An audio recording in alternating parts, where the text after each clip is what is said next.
Le Burkina Faso, un pays souvent éclipsé par les puissances économiques mondiales, a récemment secoué la communauté internationale avec une initiative qui pourrait redéfinir son avenir. Au cœur de cette transformation se trouve un jeune leader dynamique, le capitaine Ibrahim Traoré. À seulement 35 ans, Traoré n'est pas seulement le chef de l'État, mais aussi l'architecte d'une révolution financière qui inquiète le Fonds monétaire international, FMI, et la Banque mondiale. Qu'est-ce qui rend cette initiative si révolutionnaire? Plongeons dans les mesures audacieuses prises par Traoré et examinons comment elles redéfinissent le récit du Burkina Faso et, plus largement, du continent africain. Le 2 août 2024, à Ouagadougou, la capitale du Burkina Faso, un événement sans précédent a eu lieu. Le capitaine Ibrahim Traoré a officiellement lancé la première banque d'État du pays, baptisée Burkinlim. Cependant, il ne s'agissait pas d'une simple ouverture de banque. Traoré a décrit Burkinlim comme un outil et un symbole de la souveraineté économique et financière du Burkina Faso, une expression qui résume sa vision pour la nation. Depuis 2015,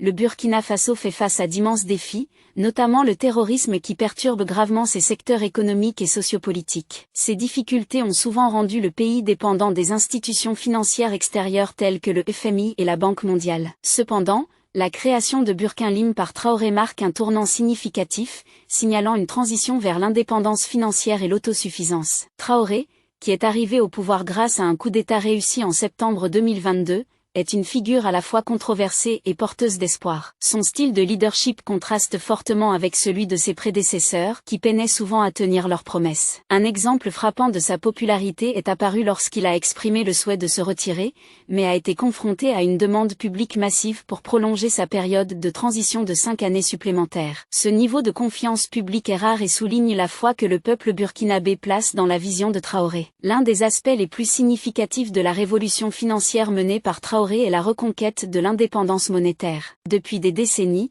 les pays africains francophones, y compris le Burkina Faso, sont liés à la Banque centrale des États de l'Afrique de l'Ouest, BCEAO, une institution qui fonctionne davantage comme une extension de la Banque de France qu'en tant que véritable banque centrale pour la région. Cet arrangement a historiquement limité la capacité de ces nations à gérer leurs propres affaires financières, notamment en ce qui concerne les réserves d'or. Cependant, avec la révision récente du code minier du Burkina Faso, une nouvelle ère se profile. D'ici septembre 2024, le Burkina Faso devrait produire ses premières barres d'or fabriquées localement, un jalon significatif qui souligne l'autonomie financière nouvellement acquise du pays. L'établissement de la Banque du Trésor Dépôt, ou Burkinlim, constitue une étape cruciale dans ce parcours, permettant au Burkina Faso de mener ses transactions financières indépendamment de la BCEAO, réduisant ainsi sa dépendance vis-à-vis des puissances étrangères. Lors du récent sommet économique africain tenu à Niamey, le capitaine Ibrahim Traoré a exposé sa vision pour le Burkina Faso et,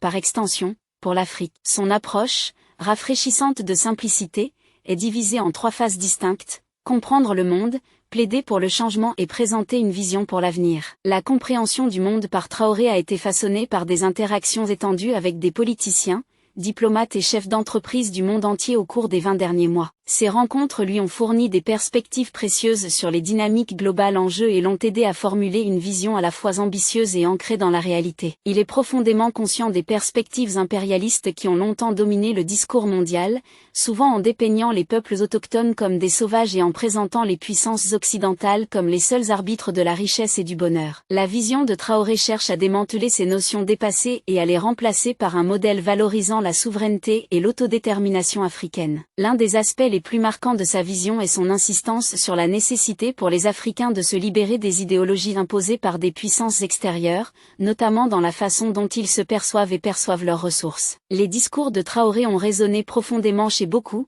car ils soulignent comment les influences extérieures ont manipulé les symboles culturels et déformé les perceptions de l'identité africaine. Par exemple, il fait remarquer comment la couleur noire, autrefois symbole de force et de résilience dans de nombreuses cultures africaines, a été redéfinie à travers un prisme occidental comme une couleur de deuil et de désespoir. Cela, selon lui, n'est qu'un exemple de la manière dont les puissances impérialistes ont cherché à remodeler l'identité africaine pour servir leur récit. La vision de Traoré pour le Burkina Faso ne se limite pas à l'indépendance économique, il est également déterminé à renforcer les capacités de défense du pays. Le Burkina Faso est en proie au terrorisme, en particulier dans la région du Sahel, et Traoré comprend que la souveraineté économique est dépourvue de sens sans la sécurité pour la protéger. Dans le but de renforcer la défense nationale, Traoré a lancé un plan ambitieux visant à presque doubler la taille des forces militaires du Burkina Faso. Des campagnes de recrutement actives pour les officiers et sous-officiers sont en cours, avec des plans pour enrôler au moins 10 000 nouveaux soldats dans les jours à venir. Cette expansion ne se limite pas aux chiffres. Il s'agit de s'assurer que l'armée est bien équipée pour relever les défis posés par le terrorisme et autres menaces. Traoré a noué des partenariats avec des fournisseurs prêts à fournir des équipements militaires essentiels à des conditions favorables, permettant ainsi au Burkina Faso de répondre à ses besoins en matière d'équipement malgré les pressions extérieures. Certaines puissances influentes ont cherché à entraver les efforts d'acquisition militaire du Burkina Faso, motivés par leurs propres intérêts dans les ressources minérales de la région. Cependant, Traoré reste résolu à affirmer la souveraineté du Burkina Faso sur ses ressources et son droit à se défendre. Cette concentration sur la puissance militaire est étroitement liée à la vision plus large de Traoré d'un Burkina Faso autosuffisant. En sécurisant les frontières du pays et en protégeant ses ressources, Traoré jette les bases d'un avenir stable et prospère, exempte de l'ingérence extérieure qui a longtemps freiné le développement du pays. Une nouvelle ère de gouvernance se dessine également sous la direction de Traoré, caractérisé par une lutte implacable contre la corruption. Il a reconnu les problèmes profondément enracinés de mauvaise gouvernance, de manque d'éthique et de corruption qui ont gangréné les administrations précédentes du Burkina Faso. Pour combattre ces problèmes, Traoré a mis en œuvre une série de mesures visant à éradiquer la corruption et à promouvoir la transparence au sein du gouvernement. L'une de ses premières actions a été de créer des organismes de lutte contre la corruption, chargés de surveiller les activités gouvernementales et de tenir les fonctionnaires responsables de leurs actes. Les récentes arrestations basées sur des rapports de méfaits ont envoyé un message clair. La corruption ne sera pas tolérée sous la gouvernance de Traoré. Mais il ne s'arrête pas là. D'ici la fin du mois, il prévoit d'installer des organes de surveillance dans tous les ministères, chargés d'identifier et de résoudre les dysfonctionnements et la corruption. Traoré a également souligné l'importance de reconnaître et de soutenir les travailleurs honnêtes au sein du gouvernement, ceux qui ont été éclipsés par les individus corrompus. Son objectif est d'empêcher une élite autoproclamée de dominer l'administration et de s'assurer que les droits et privilèges du peuple burkinabé sont respectés. Cette approche de la gouvernance marque une rupture nette avec la norme dans de nombreux pays africains,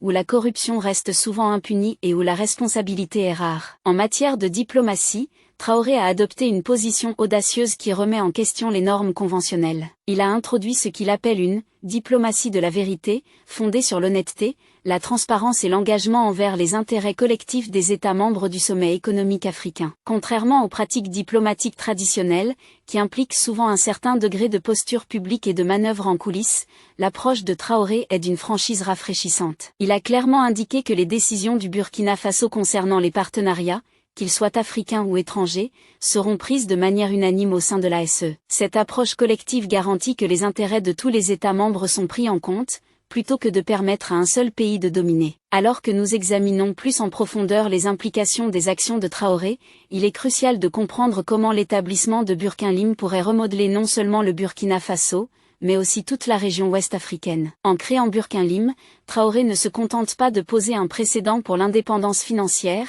il positionne également le Burkina Faso en tant que leader dans la lutte pour l'autonomie régionale. Ce mouvement pourrait encourager d'autres pays de la région à repenser leurs politiques économiques et à envisager de se libérer de la dépendance vis-à-vis des institutions financières étrangères telles que le FMI et la Banque mondiale. Les effets en cascade de l'établissement de Burkina pourraient être profonds. S'il réussit, cela pourrait conduire à une plus grande coopération économique entre les nations ouest-africaines, favorisant une nouvelle ère d'intégration régionale fondée sur le respect mutuel et des objectifs partagés plutôt que sur les pressions extérieures. De plus, la banque pourrait servir de modèle pour d'autres pays africains souhaitant affirmer leur indépendance économique et reprendre le contrôle de leurs ressources. Au cœur de la vision de Traoré pour le Burkina Faso se trouve l'idée que la souveraineté économique est essentielle pour une véritable indépendance nationale. Mais qu'est-ce que cela signifie pour le citoyen burkinabé moyen? Comment la création de Burkina se traduit-elle en avantages tangibles pour le peuple? La souveraineté économique telle que l'envisage Traoré consiste à créer un système financier qui fonctionne pour le peuple, plutôt que pour les puissances extérieures. Avec Burkina,